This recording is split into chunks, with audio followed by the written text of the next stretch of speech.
Bonjour tout le monde, voyons les différentes religions dans le monde.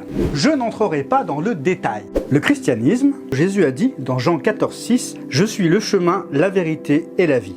Personne ne vient au Père que par moi. » Ensuite, nous avons le judaïsme. Après les juifs et les chrétiens, un autre homme a reçu une révélation. Mohammed qui fonda l'islam en 632 de notre ère. La quatrième religion monothéiste, le bouddhisme, apparut en moins 500. On ne peut pas vraiment parler de monothéiste, puisque Bouddha n'est pas considéré comme étant un dieu. Après ces 4 camps de religions monothéistes, nous avons les religions polythéistes. Monothéiste, un dieu, polythéiste, plusieurs dieux. Actuellement, nous avons l'hindouisme, fort développé en Inde. Pour la religion hindouiste, il n'y a donc pas un, mais plusieurs dieux. Voire des dizaines, des centaines, des milliers. C'est la troisième religion la plus répandue dans le monde, avec plus d'1 milliard de fidèles, après le christianisme et l'islam. L'hindouisme n'a pas un livre sacré comme la Bible ou le Coran, mais plusieurs écrits, comme par exemple, excusez mon accent, le Bhagavad Gita, écrit il y a plus de 2000 ans.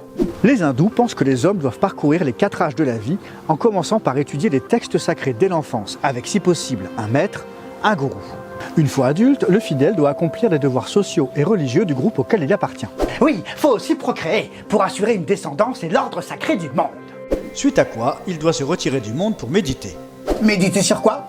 Sur sa vie, le monde, plein de choses, en répétant régulièrement des prières devant un yantra. Un dessin géométrique et coloré qui peut s'apparenter au mandala bouddhiste. Ce qui aurait pour effet de révéler des choses sur nous. Et qu'est-ce qu'il faut faire pour avoir la vie éternelle?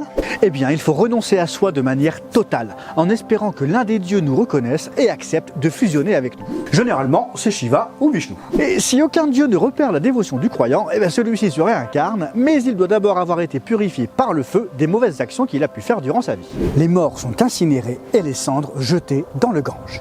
Terminons avec 2 autres familles de religions, les animistes et le Nouvel Âge. Ça, c'est ce que nous verrons dans le prochain épisode. Ah bah oui, je vous ai prévenu, on survole, on présente simplement.